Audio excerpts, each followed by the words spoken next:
আমরা সকলেই চাই যে সোশ্যাল মিডিয়ায় এই যে খেলাটা হচ্ছে এখন নোংরা থেকে নোংরাতম জঘন্যতম, যেটা মানে প্রতিবাদে করতে করতে একে অপরের এগেনস্টে বলতে বলতে এমন পর্যায়ে চলে গেছে যে পার্সোনাল হয়ে গেছে ব্যাপারগুলো। পুরো সবাই এখন পার্সোনালি নিচ্ছে জিনিসগুলো, মনে হচ্ছে যেন কি বলবো, আর সেটা তো তোমরাই বুঝতে পারছো। তো যাই হোক, তো সেটা যাতে বন্ধ হয় সেটা নিয়ে আমি একটা কালকে পোস্ট অলরেডি করেছিলাম যে এই বিষয়ে আর কেউ মাথা ঘামিও না। হ্যাঁ, প্রতিবাদ সবাই করবে, তোমরাও করবে বা আমরাও করব, যার যেটা ঠিক মনে হবে সে সেটা নিয়ে প্রতিবাদ করবে, অবশ্যই করবে। কিন্তু জিনিসটাকে এতটা জলঘোলা করাও আমার মনে হয় না ঠিক আছে। সময় সব কিছু বলে দেবে কে ঠিক কে ভুল, কে ন্যায় করেছে কে অন্যায় করেছে, সময় সব কিছু দেখিয়ে দেবে। আমাদের যতটা বলার যতটা করার আমরা করেছি, বাকিটা সময়ের উপর ছেড়ে দেওয়া উচিত। কিন্তু টপিকটা তোমরা যতই বলো যে বন্ধ করো বন্ধ করো, তোমাদের মুখ দেখতে ইচ্ছে করছে না, ভালো লাগছে না, তোমরা তো সবাই একই।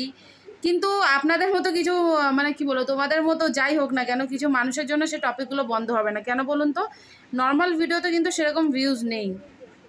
এইগুলো এখন ট্রেন্ডিংয়ে চলছে, জানেন তো, এইগুলো এখন সবাই দেখছে, সবাই এগুলো নিয়ে চর্চা করছে। একমাত্র তার জন্যই আবার ঘুরিয়ে ফিরে সেই জিনিসগুলোকে তুলে নিয়ে আসা হচ্ছে। এই আমার ছেলে পাশে চিল্লাচ্ছে বলে আওয়াজ হচ্ছে। তো যাই হোক, একমাত্র সেই জিনিসের জন্যই আবার এই জিনিসগুলোকে টেনে নিয়ে আসা হচ্ছে, আবার জলঘোলা করা হচ্ছে, যাতে এই টপিকটা বন্ধ না হয়, এইগুলো থেকে ভিউজ কামাতে পারে লোকে, আর কিছুই না। একমাত্র এই একটা কারণেই টপিকগুলো বন্ধ হতে দেবে না মানুষ। কিছু মানুষ চাইবে এগুলো নিয়ে জলঘোলা হোক, এগুলো নিয়ে আবার, কারণ দেখছে তারা নর্মাল ভিডিওতে সেরকম ভিউজ আসছে না, ভিউজ পাচ্ছে না, তার জন্য এখন আবার সেই একই জলঘোলা চলবে। আমার মনে হয় না এই জলঘোলা আপনারা চাইলেও, আমরা চাইলেও বন্ধ করতে পারবো বলে। কারণ দেখুন না কি হচ্ছে, যারা দেখেছেন তারা তো জানেনি, আর যারা দেখেন না আশা করছি তারাও দেখে নেবেন। কেন আমি বললাম এই কথাটা আর কি, মনে হচ্ছে না এই সোশ্যাল মিডিয়ায় এই খেলাটা আর বন্ধ হবে, চলতেই থাকবে এখন এটা। জানি না এর শেষ পরিণতি কোথায় আছে, কি দিয়ে শেষ হবে আর কি। আমরাও অপেক্ষা করে বসে আছি, দেখি কোথায় গিয়ে শেষ হয়। একজনের উপকার করা থেকে শুরু হয়েছিল জিনিসটা, যে সবাই ওদের পাশে এসে দাঁড়ান, ওদের হেল্প করুন, সব ইউটিউবারদের উদ্দেশ্যে বলা হয়েছিল।